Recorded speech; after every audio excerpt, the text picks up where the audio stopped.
Never waste a good crisis. And when it comes to the economic crisis, don't waste it when it can have a very positive impact. You never want a serious crisis to go to waste.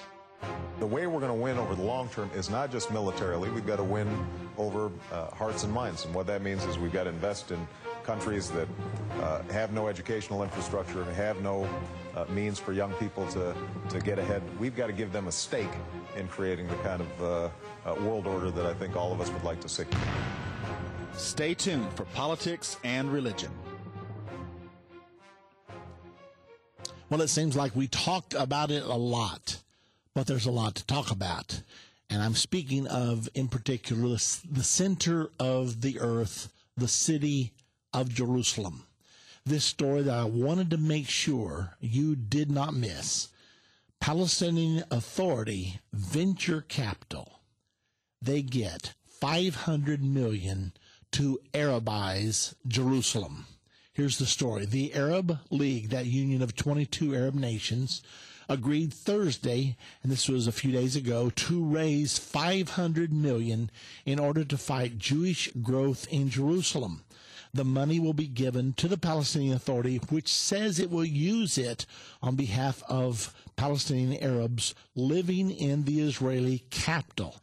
Now, this all is a battle over the city where God said 37 times in the Old Testament, I will place my name there. This is the city that has only served as capital to one nation in all the history of the world. I don't think you heard that. This is the city that has only been a capital for one nation in all the history of the world. And, of course, that nation is Israel. Well, now the Palestinians, better known in the Bible as the Philistines, insist that they should have their capital there. It's never, ever been there.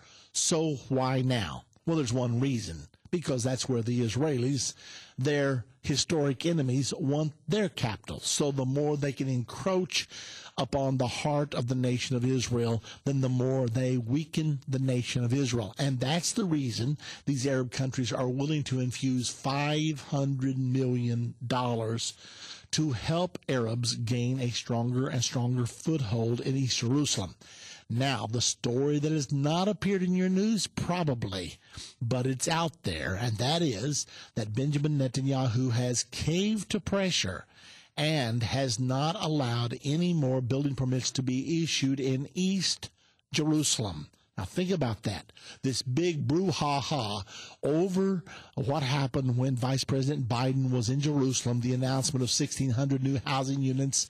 Now, all of a sudden, supposedly Netanyahu has been unwilling to cave, but behind closed doors, apparently, he has caved with no announcement. Now, this is having a very serious result because there is a conservative wing of the party of Benjamin Netanyahu. I know he's been painted as the conservative, but he's not really, because it's the same Benjamin Netanyahu that back in 1998 negotiated the giving away of 22% of the West Bank to the Arabs, and he claims that the land is the land of Israel forever. So now what has he done?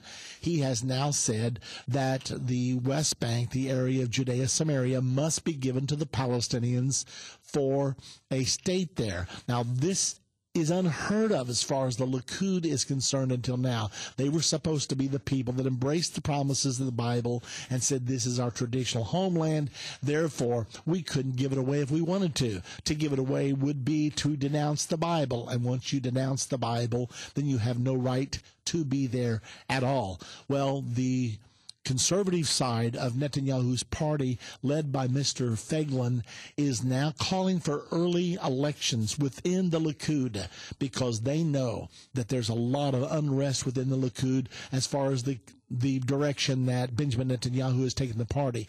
If they can have early elections, they believe they will gain more seats within the Likud party, and therefore Netanyahu will be weakened and will be unable to actually surrender Jerusalem. They think that if it's not stopped, that he is actually in the process of dividing Jerusalem right now.